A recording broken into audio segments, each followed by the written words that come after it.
Tranquilo. Beleza. Tá legal. E aí, pessoal, então, eu pedi para o Ranieri montar uma apresentação sobre o paper lá do George Miller, que fala do Magic Number 7. Tá? Eu até peguei com o Pablo esse artigo completo. A gente sempre comenta nele, né, que o ideal é a gente ter 7 pontos, 7 mais ou menos 2, e é por isso que o Sapiro tem 7 pontos, né? Então, a gente sempre comenta sobre esse Magic Number, mas a gente nunca fez uma análise mais pormenorizada sobre essa questão dos 7 pontos, né, que o George Miller... Isso é um artigo de 56, se eu não me engano, né, Ranieri? Isso aí, 55. 55, então. Então, Isso. isso não é novidade, né? Tem aí 65 anos, quase 70 anos, né? Então, aí eu pedi para o Ranieri pegar aquele paper e dissecá-lo, né? E montar uma apresentação para a gente discutir, para a gente saber o que a gente está mexendo, né? Quando a gente fala nessas escalas psicométricas, escala de intervalo, escala de razão, né? É importante a gente conhecer essas diferenças. Então, vamos lá, Ranieri. Beleza, vou compartilhar aqui.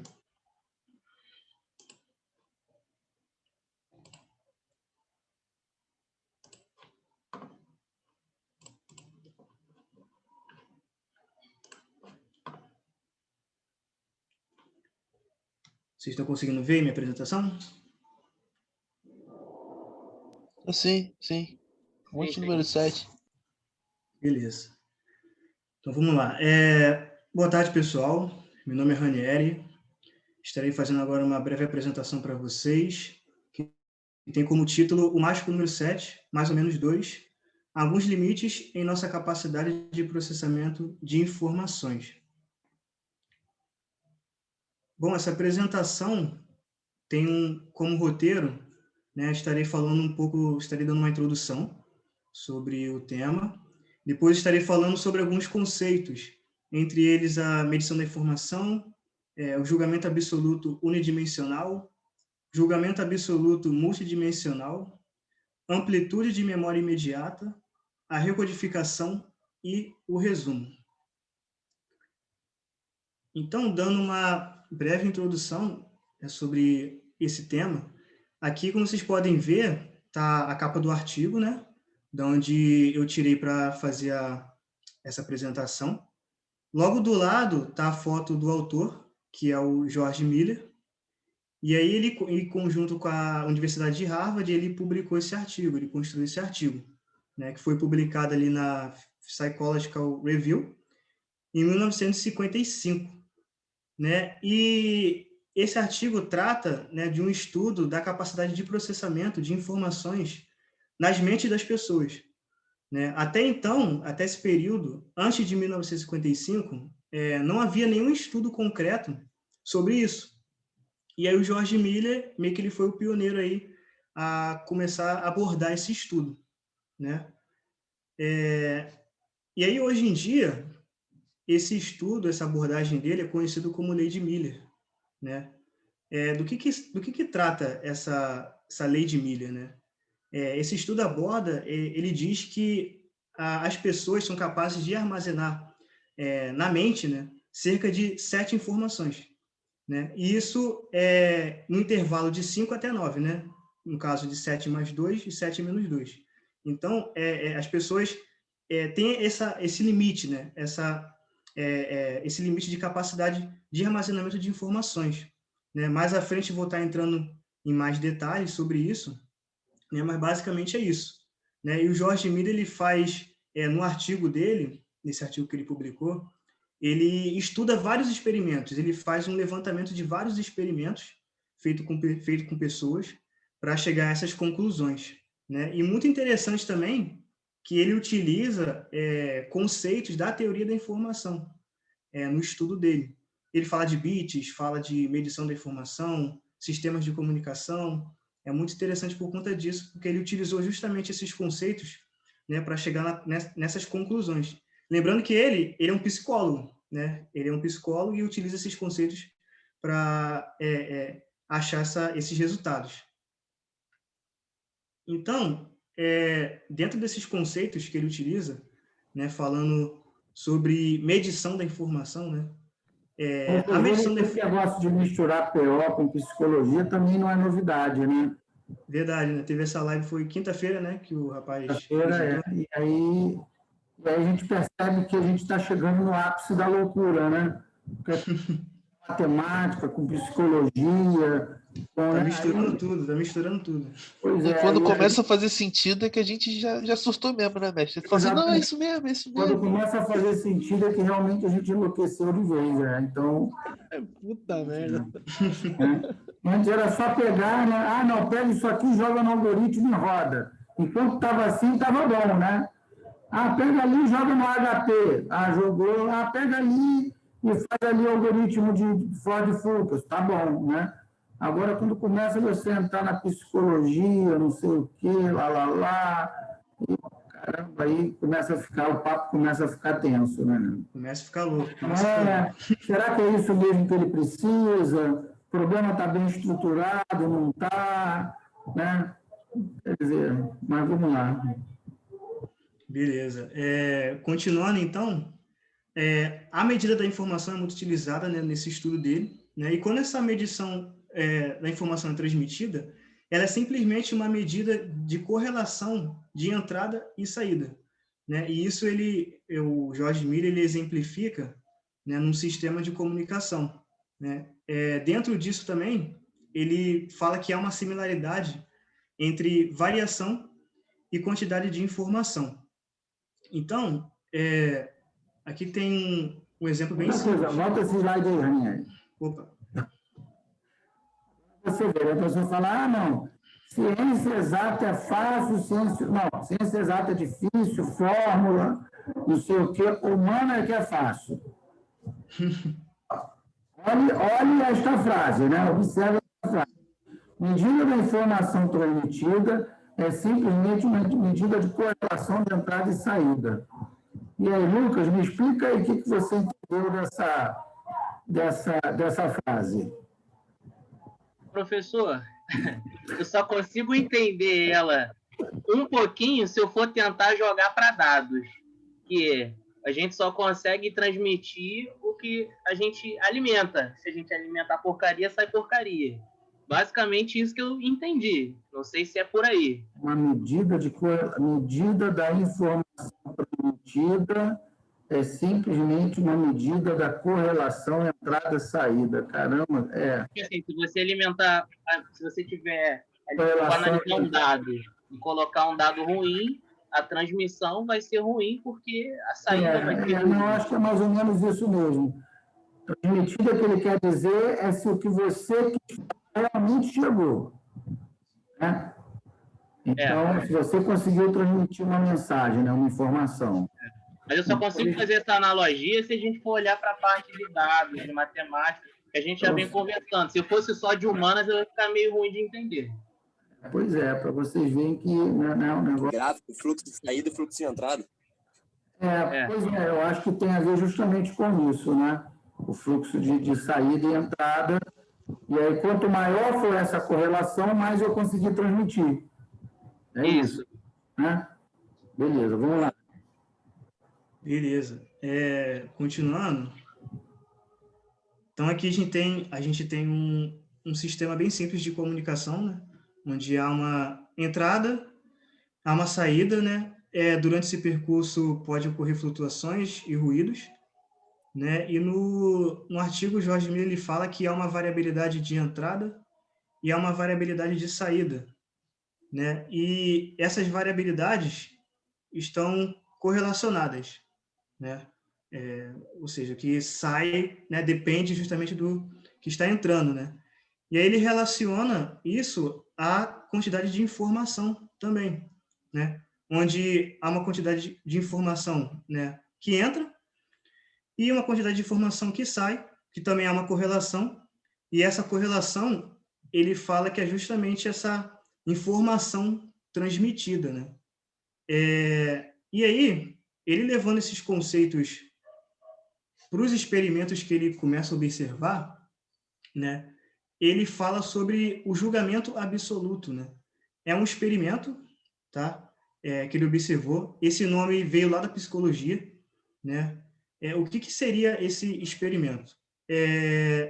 Existe uma pessoa, no caso, né, que é chamado de observador, que ele fala, né? Que pode estar no laboratório, no experimento, que ela vai receber estímulos de entrada, ou seja, pode ser algo sonoro, pode ser algo, uma frequência, pode ser algo visual, né? De acordo com esse estímulo, eles queriam observar o quanto que essa pessoa conseguia transmitir informação e, ao final, né, ele teria que atribuir números a esses estímulos, né, representando esses estímulos. Então, na entrada, então teríamos informações transmitidas por estímulos. Na saída, seriam informações de resposta, né, em relação a esses estímulos. E, durante o percurso, seriam as informações transmitidas, né? Então, o objetivo principal desse experimento, né, que ele observou, era verificar o quanto que as pessoas conseguiam transmitir informações, né? Quanto que era a capacidade, né? Meio que eles queriam achar o limite disso, que havia um limite, mas eles queriam achar esse limite. E como eu falei, na saída, eles tinham que dar um número correspondente a esse estímulo, né? Por exemplo, uma frequência. Ele deram uma determinada frequência para a pessoa, na entrada, né? E aí, na saída, a pessoa deu um número, sei lá, 2, em relação a essa frequência. No próximo, um estímulo sucessivo, após, né? No caso, se ele dobrasse, né? O esperado seria que essa pessoa dobrasse esse número, né? Desse um número dobrado, né? Então, justamente, o experimento funcionava dessa forma, né? E, como eu falei, as pessoas que participavam, né, do experimento era denominado como observador, né? E também ele era o próprio canal de comunicação. Até aí tudo bem, pessoal? Deu para entender? Show. Que boa. Beleza. Então, continuando. Outro conceito também que ele aborda também é sobre o bit de informação, né? Onde o bit de informação é a quantidade de informação de que precisamos para tomar uma decisão entre duas alternativas igualmente prováveis. E aí temos um exemplo aqui de um rapaz onde temos uma decisão binária, né? No caso, um exemplo, ele tem mais de 1,85 m ou menos de 1,85 m. Então, a resposta seria, né? Tem ou não tem, né? É sim ou não? É 0 ou 1? Então, o bit trata justamente disso. E aí, destrinchando mais um pouco, né? No caso anterior, né, para um bit de informação, a gente precisaria decidir entre duas alternativas. 2 bits de informação, temos 4 alternativas igualmente prováveis. 3 bits, 8 alternativas. 4 bits, 16 alternativas. 5 bits, 32 alternativas. E assim por diante, né? Ou seja, toda vez que o número de alternativas é aumentado por um fator de 2, um bit de informação é adicionado.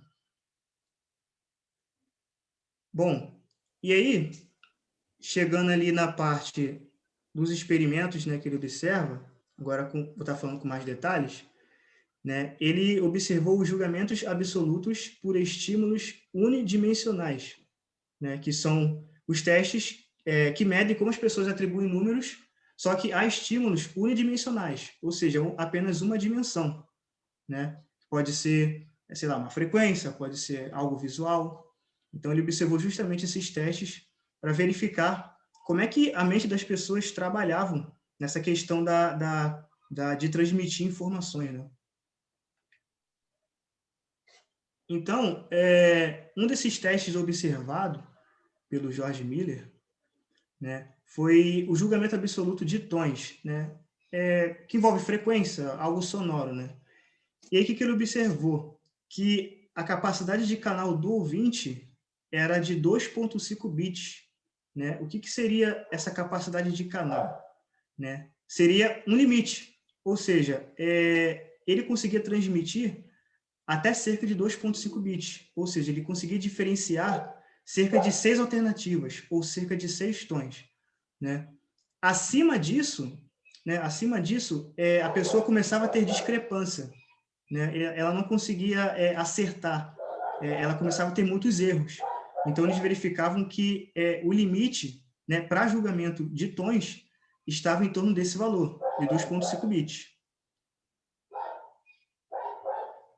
Outro também teste observado por ele foi o julgamento absoluto de volume, onde a capacidade do canal do ouvinte, né, era de 2,3 bits. Na mesma questão, né, passando disso, as pessoas começavam a ter muita discrepância, né, ao tentar diferenciar a questão do volume, né, os estímulos de volume, né, e ali eles conseguiam verificar cerca de 5 alternativas. Ranieri, Oi. percebeu por que 2,3 bits dá 5 alternativas?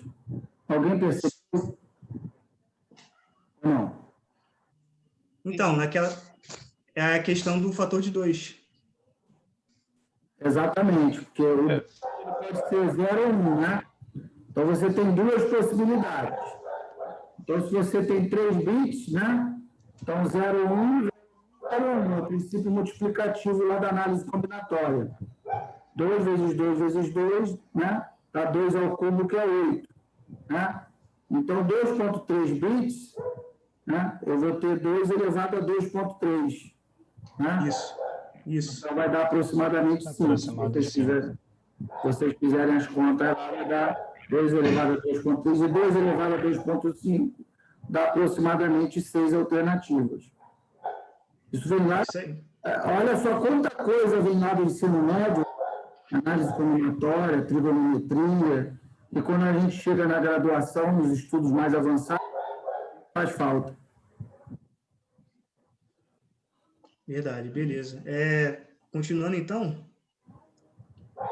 ele verificou também um teste onde o observador tinha que diferenciar concentrações salinas, né, onde a capacidade do canal foi um pouco mais baixa aqui, em torno de 1,9 bits, onde ele conseguiu diferenciar cerca de 4 alternativas. Ele verificou também julgamento absoluto para posições visuais, né, ou seja, o observador, nesse caso, verificava pontos em intervalo, pontos em uma linha, e aqui a capacidade ficou em torno de 3,25 bits. Né? Aqui tem, no gráfico, tem duas bolinhas, né, uma preta e uma branca. É que no experimento, eles diferenciavam, né? Fizeram 2 tipos de experimento. Então, como deu muito próximo os dois, ele deixou nesse valor mesmo de 3,25 bits. E aí ele observou outros testes também, né? Em relação à posição, no caso, em um intervalo com diferentes exposições, né? Ele viu que com exposições mais curtas na entrada do estímulo, a capacidade do canal era baixa. E com exposições mais longas, né, a capacidade do canal era maior. Né? Ele viu também testes para tamanho de quadrado, matiz e brilho, que é em relação a cores, área e curvatura, comprimento e direção de linhas. Acho que baseado nisso que o Ranieri falou, exposições mais longas aumenta, né, a capacidade de retenção da informação. Né? Então, é por isso que o ideal é você estudou um assunto de manhã na escola, chega em casa e já estuda de novo. Revisar, isso aí. Você revisar, tem que revisar no mesmo dia, porque aí você está expondo o seu cérebro àquele estímulo um período mais prolongado. Né? Então, aí você não esquece o que foi falado. Se você só for exposto lá no momento da aula,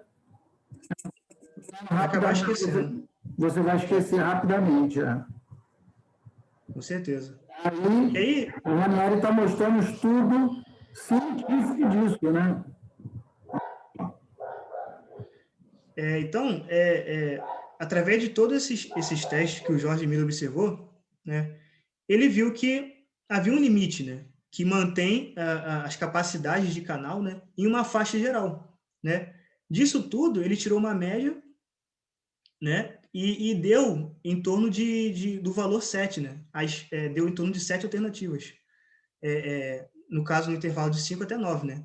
Então, ele viu que há esse limite e está em torno desse valor 7. Né? Outra coisa que ele observou que, né, ele concluiu que possuímos uma capacidade finita e bastante pequena de fazer julgamentos unidimensionais, ou seja, de apenas uma dimensão.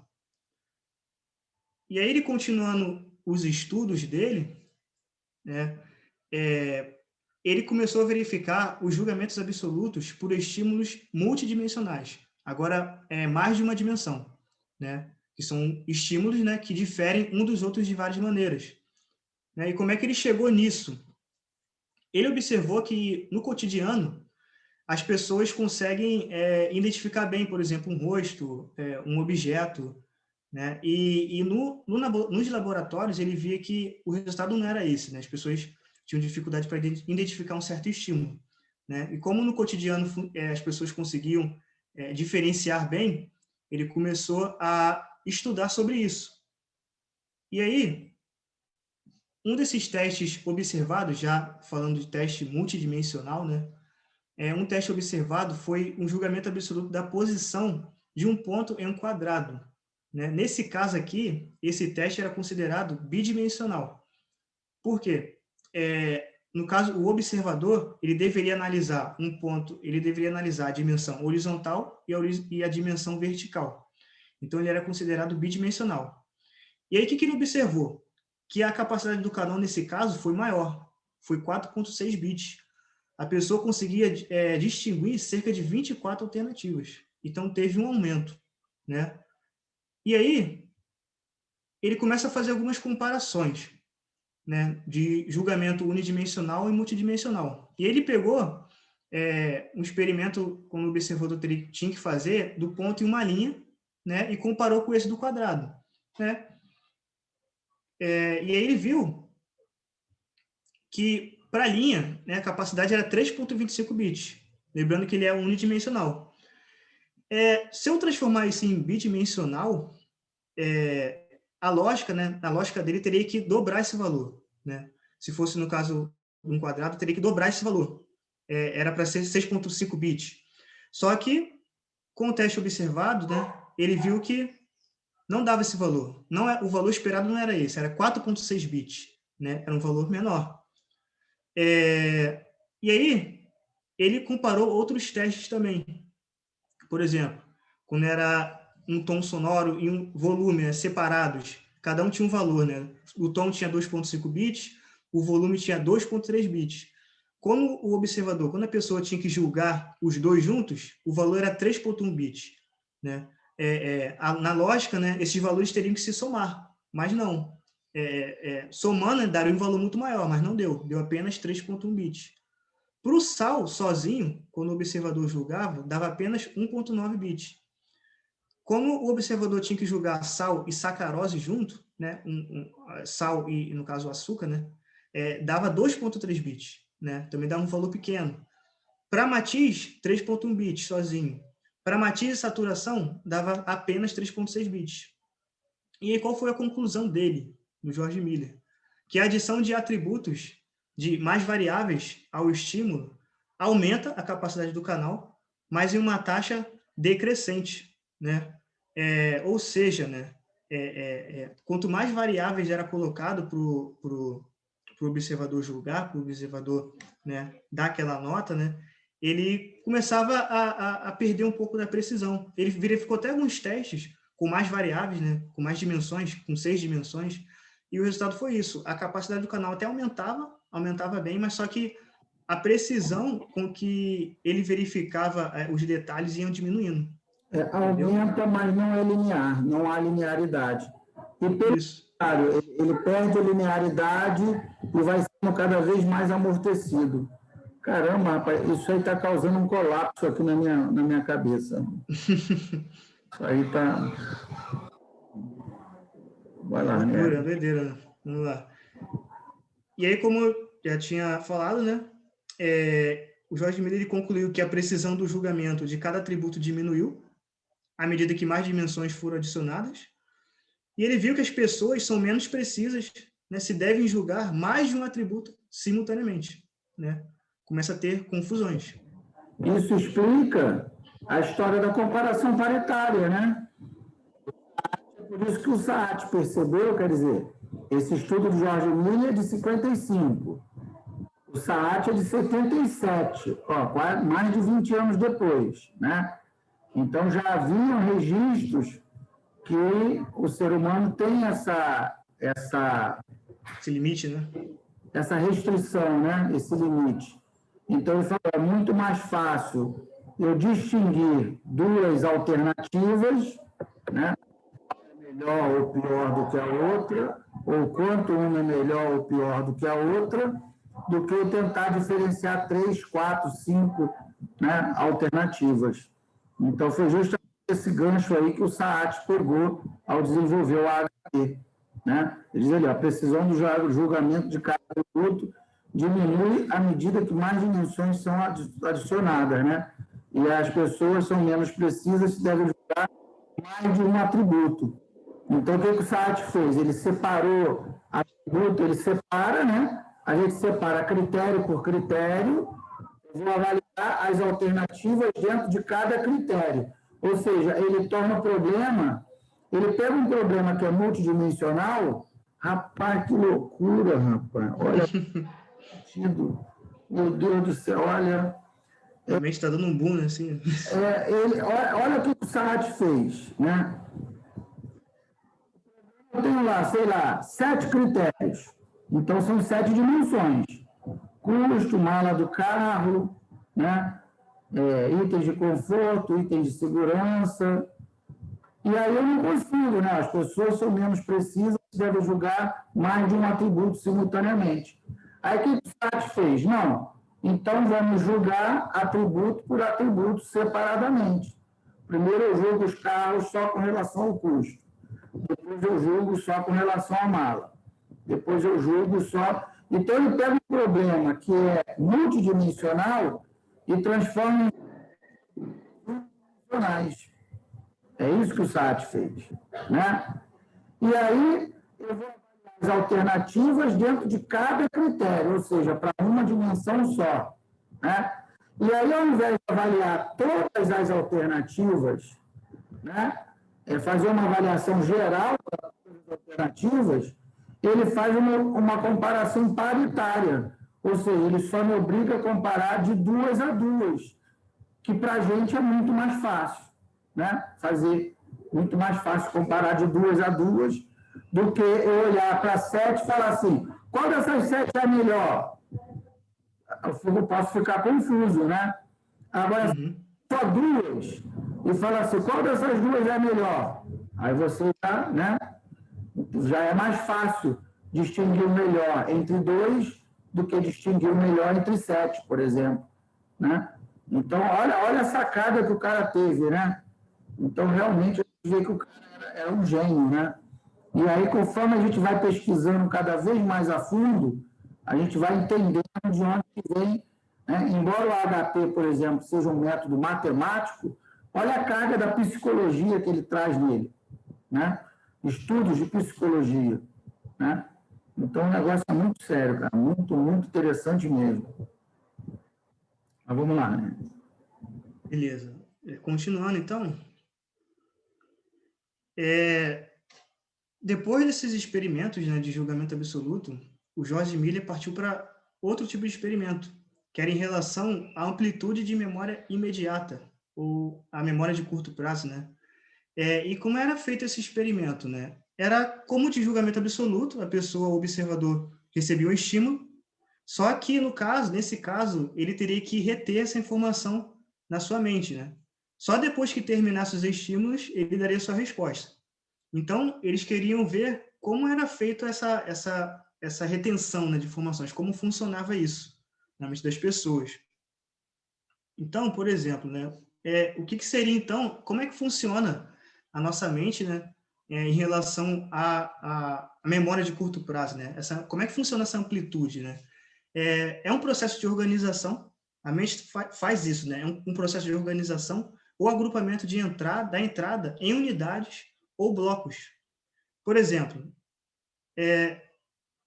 essa lista de números aqui, se a gente for tentar gravar ela, né, a gente vai ter um pouco de dificuldade, né? Tem muitos números aqui, tudo muito junto, né? Mas agora, se a gente separar em blocos, se a gente agrupar isso, vai ficar muito mais fácil, né? E é justamente assim que a nossa mente trabalha, agrupando informações, agrupando itens, seja números, seja letras. É justamente assim que o nosso cérebro costuma trabalhar. E aí, o que o George Miller observou? Para dígitos numéricos, cada dígito numérico vale 3,3 bits. e palavras em inglês valem 10 bits, né? Ele viu que a mente humana conseguia armazenar um número ilimitado de informações, né? De quantidade de informações, ou seja, não havia uma constante, né? Não havia um limite na questão da quantidade de informação, mas ele observou que havia um limite na questão de blocos. Os agrupamentos que eu falei, a mente das pessoas eram limitadas nos blocos. E esse número 7 estava nessa questão dos blocos, né? Eu coloquei aqui o valor de 3,3 bits para números, número de palavras para 10, a quantidade de palavras, né, que são 10 bits. Eu coloquei isso porque se fosse algo limitado na questão disso, né, as pessoas não conseguiriam armazenar muitas palavras em inglês, por exemplo. E aí ele viu que o limite estava relacionado aos blocos, aos agrupamentos desses itens, aos agrupamentos dessas informações, né, que estavam em torno do valor 7. E aí, resumindo isso, né, que eu acabei de falar, aqui o autor diferenciou, né, como é que era esse limite em relação ao julgamento absoluto e em relação à memória imediata. E o julgamento absoluto, né, no caso das pessoas que participaram do experimento, elas eram limitadas pela quantidade de informação, ou seja, os bits de informação, né? Lembrando, as pessoas conseguiam transmitir conseguiu distinguir, né, cerca de 7 alternativas quando recebia lá o estímulo e tal. Então, as pessoas eram limitadas, nesse caso aqui, do julgamento absoluto, em bits de informação. E na memória imediata, como eu falei, as pessoas eram limitadas pelos números de itens, né? Ou seja, pelos números de blocos, pelos números de agrupamentos ou pedaços de informação, né? Até no artigo ele fala que em inglês é chunks, né? Pessoas são limitadas em blocos, né? Que está tudo em torno do valor 7, do número 7. E aí, mais à frente, né, ele verificou também a questão da recodificação, que é algo que está diretamente ligado à questão da amplitude de memória imediata, né? E aí o que ele observou, né? Que a extensão da memória, né, como eu tinha falado, é um número fixo de blocos, né? Mas aí ele viu que a gente consegue aumentar o número de bits de informação dentro desses blocos, né? Simplesmente construindo blocos cada vez maiores, cada bloco contendo mais informação do que antes, né? Ou seja, os blocos são limitados, mas se a gente colocar mais informação dentro de cada bloco, a gente vai fazer blocos maiores e a gente vai conseguir armazenar mais informação. É justamente isso que ele fala, né? E por isso que ele trata da questão da recodificação, né? Que no experimento, né, que ele observou, o observador ele agrupava os eventos de entrada, aplicava um novo nome ao grupo, e então ele lembraria desse novo nome em vez dos eventos de entrada originais. E aqui tem uma tabela, também foi tirada do artigo, né, do experimento que ele observou, onde o autor do experimento ele dá, aqui no caso, dígitos binários, está bem em cima aqui na tabela, dá dígitos binários, e aí o observador, a pessoa, teria que colocar isso em blocos, os chunks, né, e depois recodificava com um novo nome. Depois ele faria isso novamente, colocava mais informação no bloco e recodificava. Depois, novamente, colocava em blocos e recodificava. E assim ia, né? Ou seja, ele está aumentando bits por cada bloco e empacotando toda essa sequência binária de uma forma que as pessoas consigam armazenar mais informação na memória imediata. Tá? E aí, o que aconteceu? Ele chamou o autor do experimento, ele convidou 20 pessoas para realizar esse teste, deu um determinado tempo para as pessoas estudarem as recodificações. Não foi um tempo muito, muito longo, foi um tempo curto, né? E aí eles foram fazer o teste. O que aconteceu? Durante uma determinada recodificação, as pessoas começavam a se esquecer, né? E começavam a ter perda de informação, né? E aí o que aconteceu? O autor do próprio experimento, ele treinou a recodificação novamente, de forma sucessiva e por um tempo maior, né? E aí ele conseguiu, né, por conta dessa repetição, por conta desse estudo sucessivo das recodificações e de tudo mais, ele conseguiu decorar todos os dígitos binários que estavam naquele experimento, através desse trabalho de repetição, através desse trabalho sucessivo.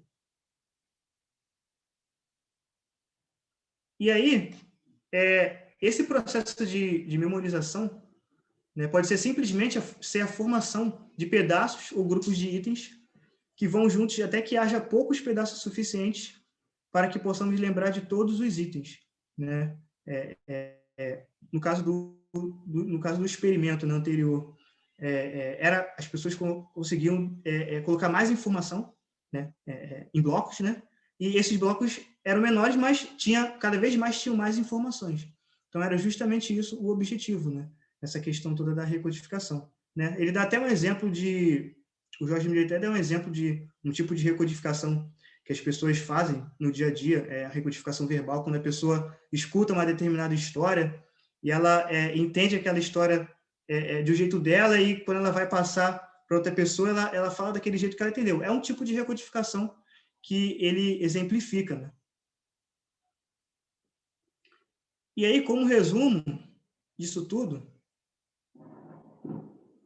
né, a extensão do julgamento, né, no caso absoluto, unidimensional, e a extensão da memória imediata impõe limitações severas, né, como a gente viu, na quantidade de informações que somos capazes de receber, processar e lembrar.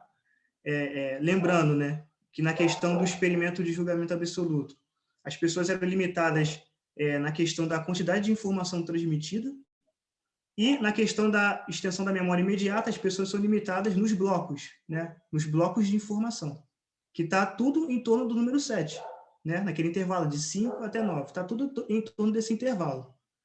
E aí, ele viu que organizando, né, a entrada do estímulo, dos estímulos unidimensionais, né, em várias dimensões, a gente consegue meio que quebrar isso, né?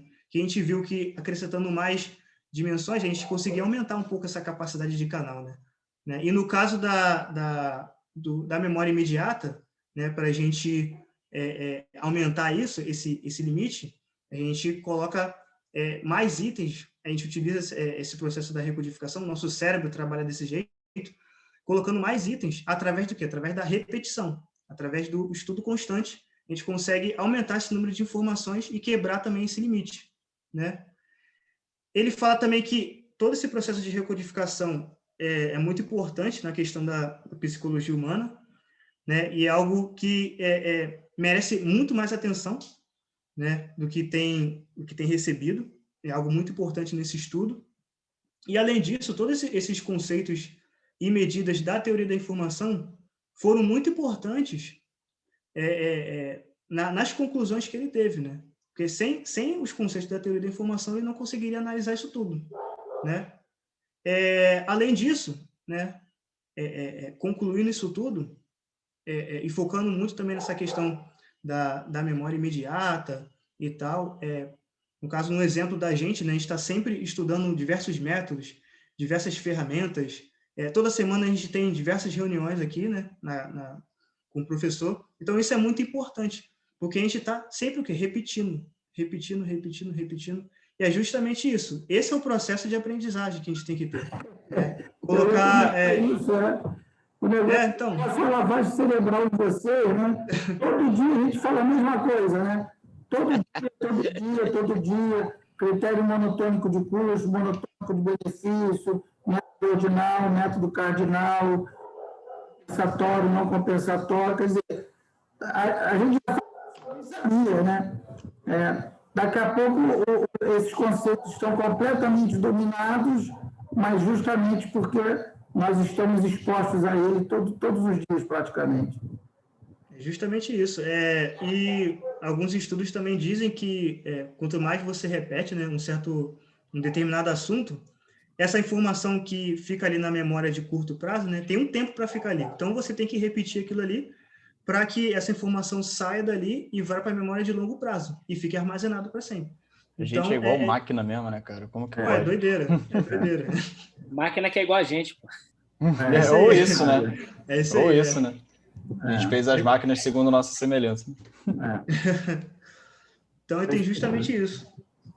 Outro lugar também que é muito aplicado toda essa questão também de lei de Miller, né, desse estudo todo, né? É muito aplicado, onde alguns programadores utilizam, na hora de criar uma interface, um website para um usuário, um software, eles pensam muito no usuário, né? Sabem da limitação que ele tem, né? Eles não podem fazer, por exemplo, um website muito complicado, né? Menos é mais, né? Não pode ter algo, um passo a passo muito grande, muito longo. Então, eles, geralmente, esses designers, esses programadores, utilizam muito esse conceito da lei de Miller para programar, para criar essas interfaces, né? Então, é um estudo que a gente pode usar até na nossa linha de pesquisa aqui no IME, né? Desenvolvimento de ferramentas computacionais. O negócio é o seguinte: independente do método que a gente for utilizar, a quantidade de inputs tem que ir no máximo até 7 passos. Se for mais de 7, está ruim, né? Seja lá se eu vou aplicar o HP, o TOPSIS, né? Se vocês observarem lá o Tree Decision Methods lá do site, né? Se eu não me engano, são 4 ou 5 passos. Então, assim, tem que ser em poucos passos, né? Em poucos passos tem que sair o resultado. Isso eu estou fazendo um paralelo com o que a gente faz, né? Com as ferramentas que a gente desenvolve. Se for uma ferramenta muito complexa, muitos dados, muitos passos, não adianta, não vai, né? Tem que ser uma coisa bem simples, é o que o Ranieri falou, o menos é mais. Com certeza. Então, pessoal, então é isso. Aqui eu fecho a minha apresentação, né? Espero que todos tenham entendido. Se tiver alguma dúvida, se quiserem complementar com mais alguma coisa, podem falar. E assim encerro a minha participação aqui. Muito bom, Ranieri, muito bom mesmo. Obrigado. Show de bola. Show. Você fez uma apresentação que... o cérebro, cara. Estou aqui pensando, eu vou levar um tempo para digerir tudo aí que você falou, né? Eu vou ter que reler o artigo do George Miller, ver essa sua apresentação de novo. Beleza. Porque tudo que a gente faz está relacionado a ela, né? Métodos, né? A questão da tomada de decisão. E é uma parada também bem específica da psicologia, né? Então, A psicologia, exatamente. Fica bem complicado mesmo, de entender isso de imediato, tem que dar uma... A gente não está acostumado, não é da nossa área, né? O Simões falou, não, na semana da PO eu vou falar sobre Jung. Falei, pô, aí tu quer me sacanear, cara? Falar sobre Jung, lá da psicologia, tu foi falar de decisão na ótica de Jung, aí tu quer me enlouquecer, pô, tu quer, né? Aliás, o Jung era, assim, dos psicólogos, né, dos que estudaram, né, a mente e tal, era um dos mais malucões, assim, né? O Jung era meio, né? Mas eu falei, pô, justamente o Jung, cara, aqueles arquétipos, né? Caramba, olha, realmente, mas muito legal, cara. A decisão é isso, né? Aí a gente já começa realmente a nossa discussão, né, uma vez dominada, pelo menos, a gente nunca vai dominar todos os métodos, né? Tem métodos que existem e a gente nem conhece. De repente, lá na Rússia, os caras escreveram um método em russo, está lá na Rússia, provavelmente a gente nunca vai conhecer, né? Ele tem que passar para o inglês e tal, e publicar num periódico em inglês, aí talvez um dia a gente conheça, né? Mas deve ter muito método interessante por aí que a gente não conhece porque não está em inglês, né? Mas é o seguinte, né? Eu acho bacana que a gente está começando a entrar num outro tipo de pesquisa, né? A gente está... Primeiro, a nossa preocupação inicial era só dominar a mecânica dos métodos, né? O passo, a engrenagem matemática do método, né? Agora não, agora a gente começa a entrar numa discussão muito mais profunda. Aliás, a própria pesquisa do Felipe, né, Felipe? Você colocou 7 coisas lá no Propaga, agora você tem o embasamento que você precisa, né? Felipe está desenvolvendo aí um método, né, que divide lá N igual a 7, para está aí exatamente fundamento, né? Na literatura. Tem alguns estudos, comandante, que falam dessa questão do número 7 como a quantidade máxima de problemas que o ser humano consegue lidar, né? Então, tem alguns estudos, né? Não é um Mas só. você achou algum anterior ao George Miller ou você viu todos depois? Eu vi um falando justamente sobre essa escala ali. Qual é o nome da escala? Que ele fala que o Likert, eu acho o nome da escala. Likert, a escala Likert.